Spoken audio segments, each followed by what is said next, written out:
here and to talk about my favorite subject, words in music. I mean, if there's anything I like to compose, it's precisely that.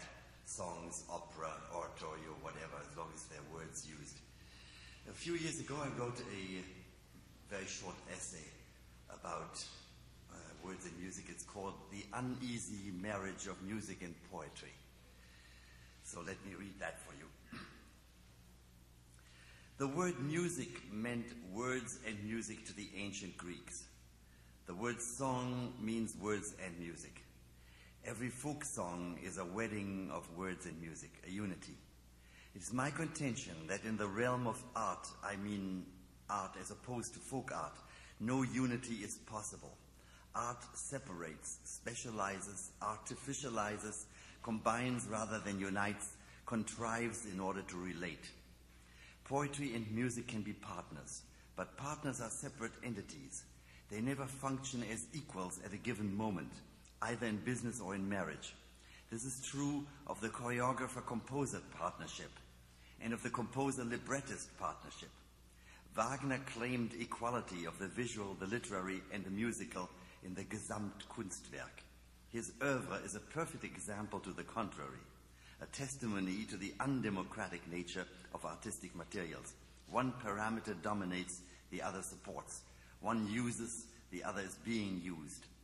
When a poem is set to music, the poem is the used entity. We all have a prejudice against being used. We shouldn't. The used can be in an advantageous position.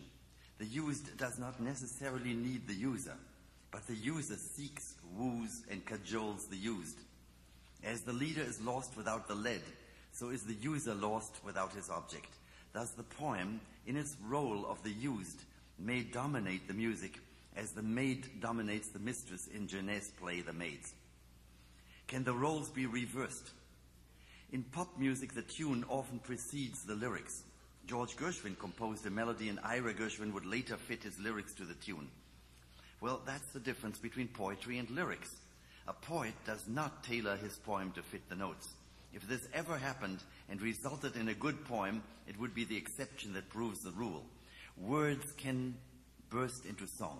A tune cannot burst into words. All right, that's settled. The poem comes first. It's there. The composer's attracted. What kind of poem attracts him? One full of beautiful musical syllables? Not at all. Poems full of imagery attract the composer, such as Wallace Stevens' 13 Ways of Looking at a Blackbird, the most frequently set to music poem in American letters. Music adds color to the poem. Therefore, paradoxical though it may seem, a poem is musical if it is visual. So, attracted by the imagery of the poem, the composer chooses it the way one chooses a mate and proceeds to add his unsolicited little notes, emphasizing syllables, repeating words, separating phrase segments. The fact is, to the extent a setting is neither folk song nor recitative, the poem comes out maimed, its rhythm distorted, dragged out ad absurdum. Yet, we composers are often naive enough to believe the poet should be grateful, as if the sum total, poem plus music, must be worth more than the poem in itself. I believe just as the Ninth Symphony is better off without Béjar's choreography, or the Pastoral Symphony without Fantasia, so every poem is better off when listened to senza musica, commanding the undivided attention of the listener. Some poets like the idea of being set to music. Quite a few forbid it. Rilke hated to have his poetry labeled by music, as he called it. I'm aware of all that, yet I keep seeking the poem's approval. Look how beautifully I used you. Isn't this great for both of us? But in sober moments, I say to the poem, forgive me, I have used you who does not need me nor my music. But then I'm not harming you since you exist without me. And though I violated you in my setting, I love you, and hence my music, which spoils you, pays homage to you. You see, from the composer's point of view, there is something important to be gained from the experience of setting a text to music. The composer-poem relationship is similar to the performer-composition relationship or the actor-play relationship. Actors and musical performers are like lovers who gain their identity, their power, their energy by immersing themselves in the object of their love. It is somewhat of a paradox that in becoming King Lear, an actor can find himself, or in playing a Bach fugue, a pianist can find himself. But that is the mystery inherent in love. Similarly, a composer may find himself through the text he uses if he immerses himself in the words until they burst into song. Setting a poem to music is often called interpretation, a misnomer. A lover does not interpret the loved one. Now, what is the composer doing if he's not interpreting the poem? Is he translating poetry into music? Well, the art of inter-art translation has not been invented. It doesn't exist. What the composer actually does is exercise one of three options. Option 1, imitation, following the inflections of the poem in rhythm and mood. This is a cavalier attempt at illustrating meaning through sound. The danger is duplication, redundancy, and pseudo-translation. Imitation is a dubious approach to which we owe all our great oratorios, madrigals, arias, etc.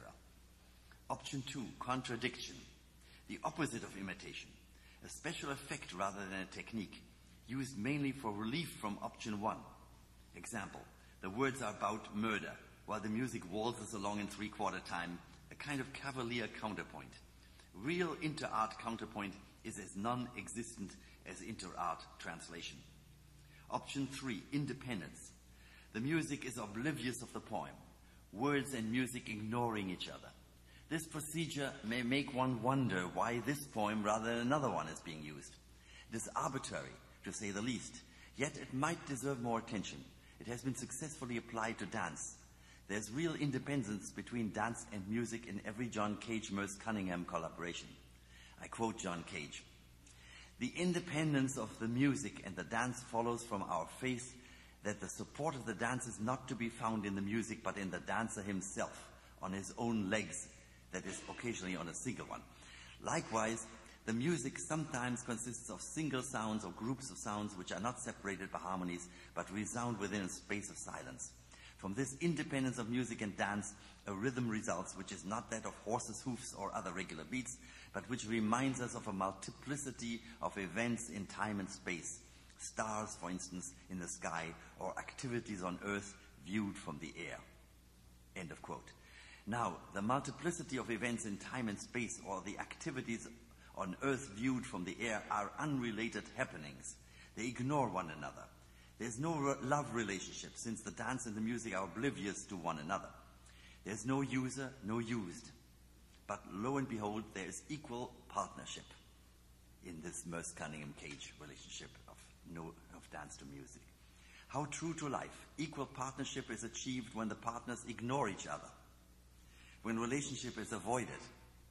We have here the additive principle as opposed to the interacting principle.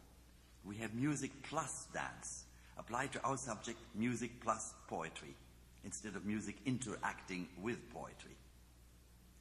It should be clear now that the relationship between two arts is wrought with problems. Setting a poem to music is a loving act of violence, but the poem is also a splendid crutch for the composer. He is presented with a world, the poet's world, and the poet's rhythm, flow, and continuity for him to follow, contradict, or ignore. It leads him to surprises. It leads him to places he would not reach without that inspired crutch. The variation technique supplies one type of composer with ideas. The 12-tone system helps another. Words and poems help me. Furthermore, the human voice is the finest of instruments, and the human voice is most comfortable singing words. Singing without words is okay, but there's something disembodied, ghostly about vocalizing to consonants, vowels, or syllables, like dancing to silence, which is a legitimate, if contrived, relief from dancing to music. The fact is, in art, one must avoid neither the natural nor the contrived. Even the pig-headed, the wrong, has its place in the arts and can open doors. Contriving is a peculiarly human endeavor. Only man contrives. He stylizes, freezes things so they will last. He builds monuments so they will outlast him. He thrives on the artificial. To quote a medieval philosopher, God cannot be praised artificially enough.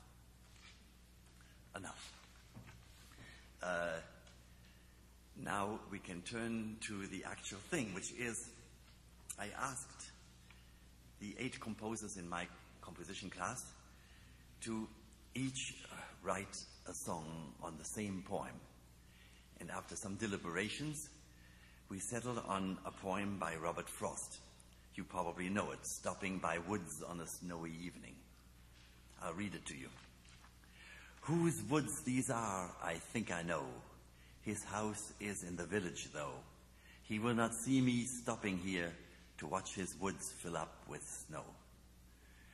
My little horse must think it queer to stop without a farmhouse near, between the woods and frozen lake, the darkest evening of the year. He gives his harness bells a shake to ask if there's some mistake. The only other sound's the sweep of easy wind and downy flake. The woods are lovely, dark and deep, but I have promises to keep, and miles to go before I sleep, and miles to go before I sleep. Whose was these I think I know. His house is in the village, though. He will not see me stopping here to watch his woods fill up with snow.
But I have promises to keep.